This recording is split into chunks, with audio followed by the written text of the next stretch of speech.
today.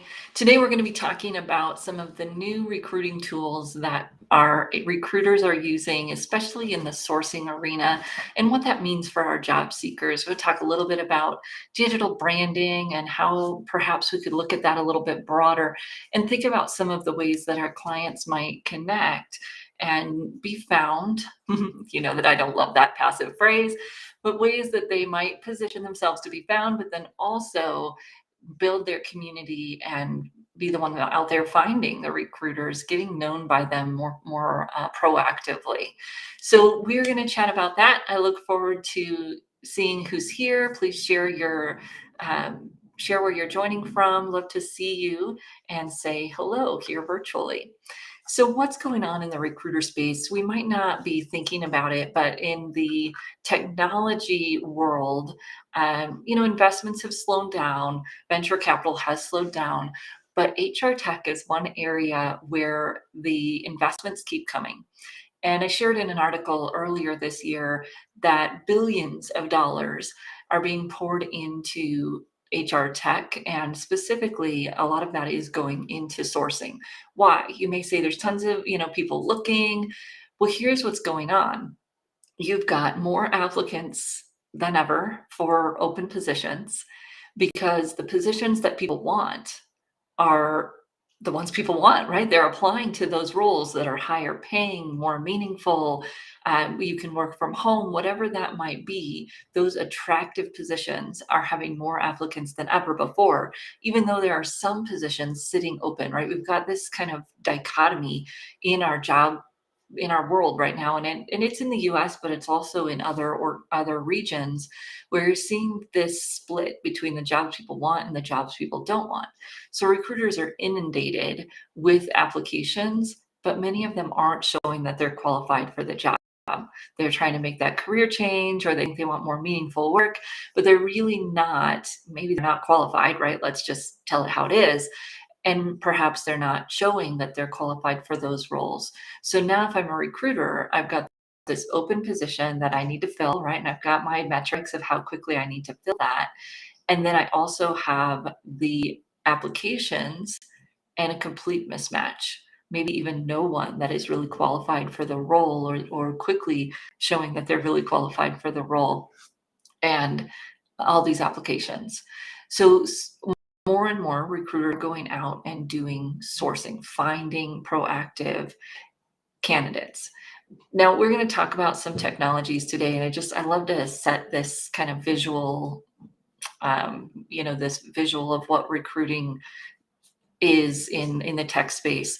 So you've got sourcing at the top, where their job descriptions, advertising, headhunting, meaning they're going out and trying to find people, right? They're proactively sourcing. And of course, they're using technology to do that.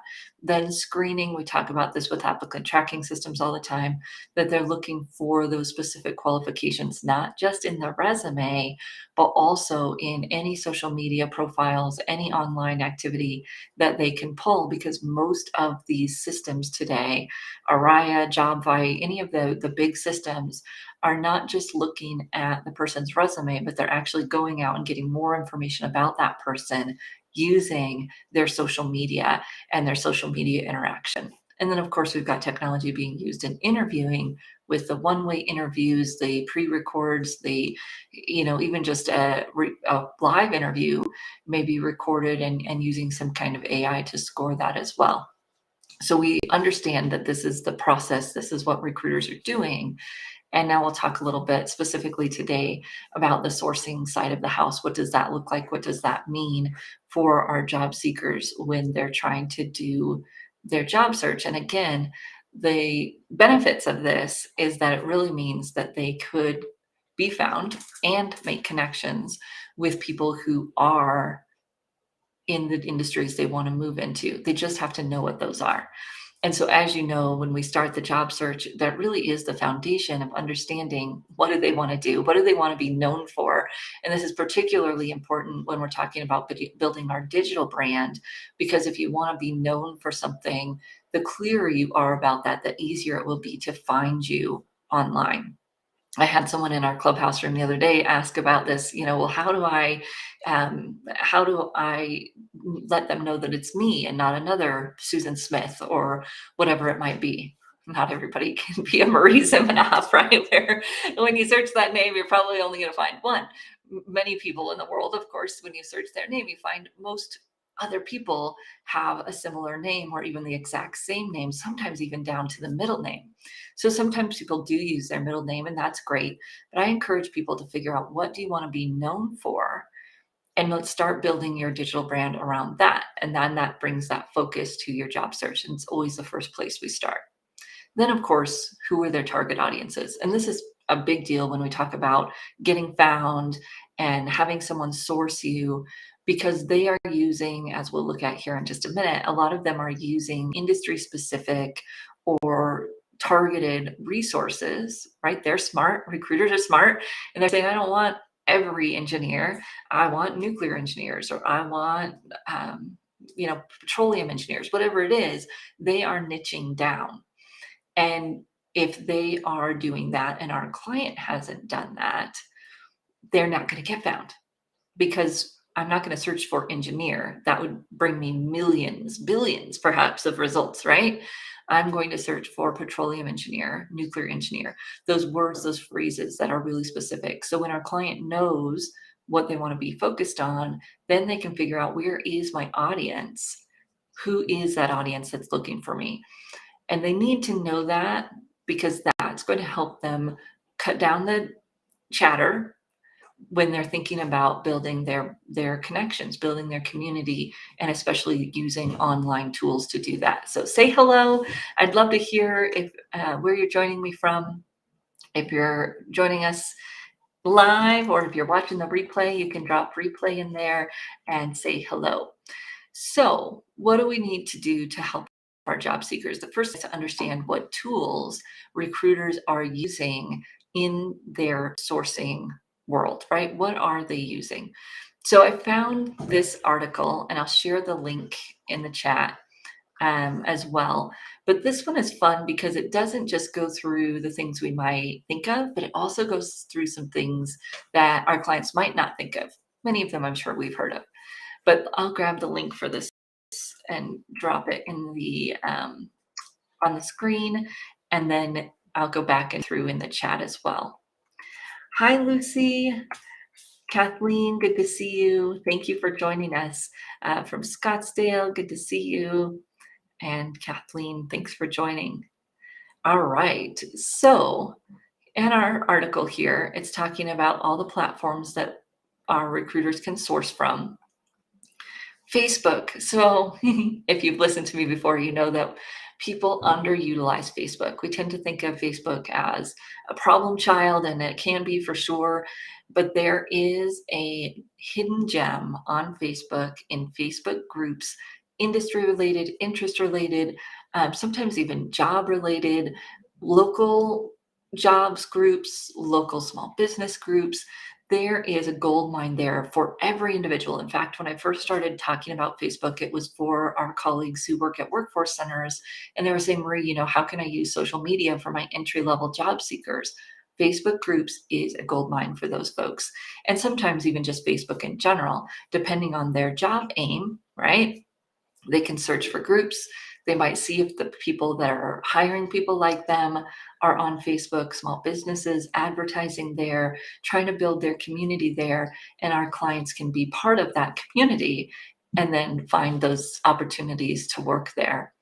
Twitter, GitHub, of course, if you're in that tech space, are you there? Are you networking? Are you putting up content? Are you engaging with other people's code, etc.? Lots of opportunities there. Meetup, we've talked about this.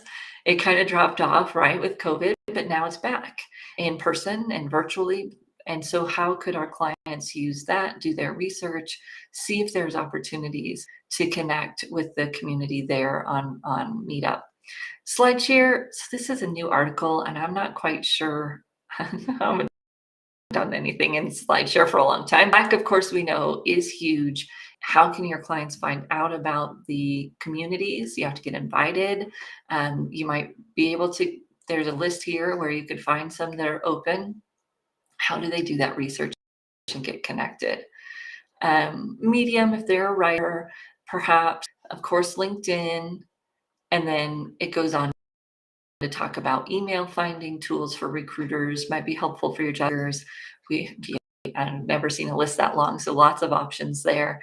And then email tracker, opening it, and then talks about some of the CRMs, probably not that relevant for our clients unless they want to use one of those for their job search. And then some tools that people are using to improve their job listings and their productivity might be helpful for us. Just fun stuff there. So when we're thinking about how people connect with recruiters and how they get found, this is a good little list here of other ways that they might consider, other places they might build their community inside and outside of their current job, of course, as well as perhaps some new social channels that they hadn't thought about. Yeah, Facebook works well with the trades professionals. I've found that as well, and restaurants and lots of opportunities that we might not be thinking about there in Facebook, especially Facebook groups, local groups, etc. So that's some of the tools that they're using. Let's look at one more article that I found for you here that goes into a little bit more of the AI tools, the artificial intelligence tools that are being used and what this looks like. So as I said, there's a lot of investment going into this space. There's a lot of investment going into these companies. I had people from Canada and Europe on one of my calls recently where I was talking about this topic. And they said, is this happening outside of the US? Yes, most definitely. There's development of this technology going on definitely in Canada as well as Asia and probably also in Europe. People are trying to figure out a more cost-effective way to pare down that pool as well as add more qualified and diverse talent to the pool. And so this talks about the sourcing, screening, interviewing, like that graphic that I showed at the very beginning.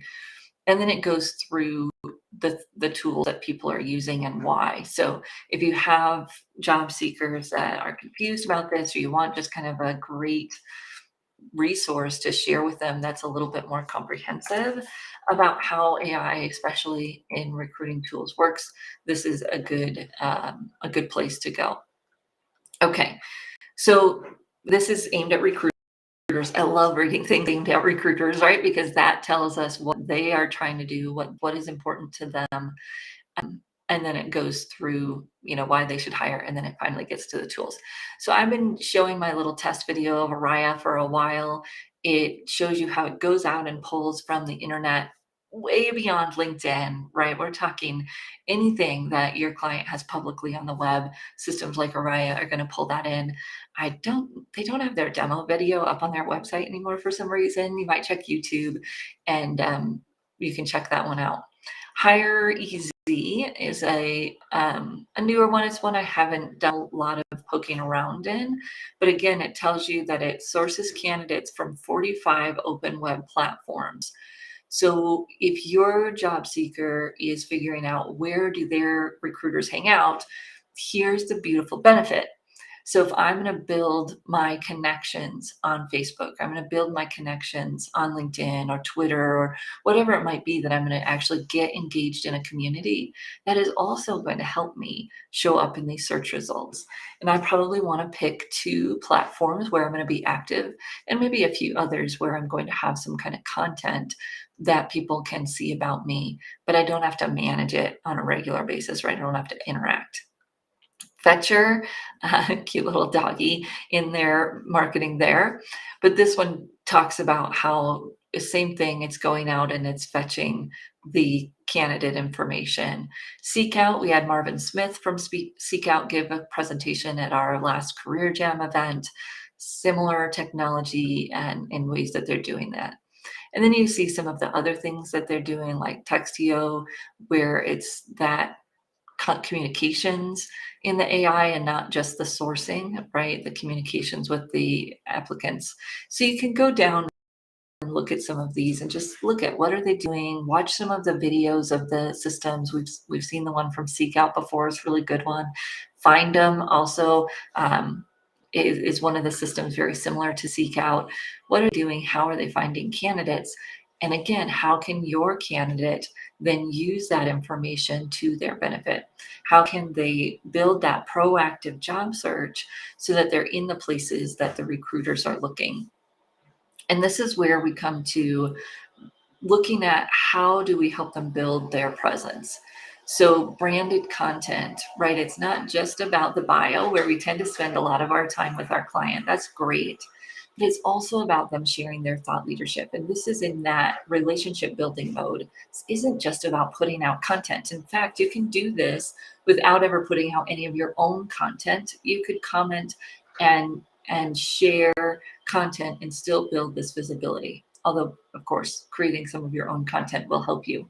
So they can engage with and share videos, podcasts. Could they be interviewed on a podcast? All of those things are going to increase the probability of them getting found.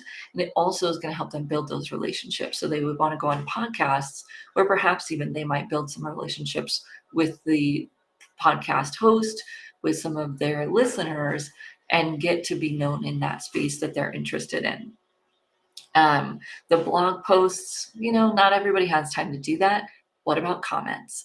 Going to your industry blogs, going to, popular, even Medium, and finding the articles that relate to your audience. And how do you make those comments and get those connections? And then, of course, in engaging with or writing articles. And there's so many other things that didn't make this graphic, right? Because it's all about finding your sweet spot. Are you a presenter? Are you a writer? Are you an audio person? No matter what your sweet spot is, you will find that place to connect. And then you want to figure out, is my audience there and how can I connect with them? For instance, you got Clubhouse audio and you've got Twitter Spaces audio. You're going to do that research to figure out where is your audience? Who do you want to know you, and which platforms are they on and engaging with? And then you're going to look for, I recommend people look for a community that's already started, it's already there, where you can build those relationships. If you think about that as yourself as a professional, you go to career services conferences. If you like to help marketing professionals, you go to marketing conferences, right? We are doing this for ourselves, both with our business or even just with our organization that we work for. But our audience doesn't think like this. You may think, well, Marie, they're already doing this. No, they aren't, right? They aren't. And in fact, when you take it online, most people are just sitting around overwhelmed and not doing anything. I mean, I don't know about you, but I feel overwhelmed with social media. So of course my clients are going to, and we can help them prioritize it, make it tangible, and really take those baby steps that they can take without too much effort to build their visibility in their community. And it's more about their community than their content. Some people get very overwhelmed by the content piece, but I, again, I have to remind myself this, more about the community. It's not about putting out a piece of content every day or every other day or whatever it is. It's about engaging with that community. So yeah, we teach all about this in our digital branding class. Sometimes people are like, all right, what's this digital branding class, right? Because it's broader. It's not about LinkedIn. If you want to learn just about LinkedIn, you can go to a LinkedIn class. We're going to teach you LinkedIn. We're going to teach you how to get found on LinkedIn. But we're mostly going to talk to you about how to build community using digital tools, because we know that that's really how you build your brand, right? Visibility is one aspect of a brand, but you've also got that likability, which means you're building community, that credibility, which means that you're showing up regularly, and our clients struggle with that, and that you've got to go beyond LinkedIn. You cannot have a digital brand if the only platform you're focused on is LinkedIn. Sorry, just doesn't happen. Now, all of you are going, oh, but all I do is LinkedIn. I'm guessing that no, it's not. You either have a newsletter, or you have some Facebook groups you participate in as a professional, or maybe even with your clients. You have professional associations that you engage with, maybe digitally, hopefully digitally. And we're all learning this at the same time. But it has to be a concerted effort, and that's why people need coaches. And it's why we have a program that helps you get the tools that you need to help your clients do this. because it is challenging. Most of the people that take this class say, wow, Maria, I feel like I'm peeling back these layers of kind of vulnerability and getting out there and figuring out how to make it work. Yes, all of us do that. And we're going to continually do that. And our clients need help doing that as well. They're even more, not knowing than we are. Even if they are young and they are tech natives, they don't understand how to do this for their career, to build their visibility for their work, for their professional life. And we can help them do that. It goes beyond just cleaning up your Instagram to not have dirty pictures on there, right? It's that proactive use of social media for your life, really, and for your career. And that's part of what we do in that class. So the whole idea behind, this is that recruiters are out there looking. They're doing their Boolean searches, they're using these AI tools, and those tools are going much beyond LinkedIn, although LinkedIn is a great place for our clients to start. We want to help them think about where else can they connect with their audience. Guess what? Not every audience is searching on LinkedIn. Or maybe the recruiters are searching on LinkedIn, but the engineering managers that they really need to connect with, or the whatever it might be, engineers on the top of my brain today for obvious reasons. But it's that if they are not figuring out where their community is, they're still going to struggle with getting found by the companies they want to get found by and making those connections. And we can help them do that using the tools and using the research to make those connections and to figure out where those communities are. So I love to do that. Love to help our colleagues do that, because it's the same for us, right? That if we're on LinkedIn, we're touching someone maybe once a month, are they seeing our content? But if we are figuring out where else they are they on YouTube? Are they on Instagram? Are they on TikTok? Where are they?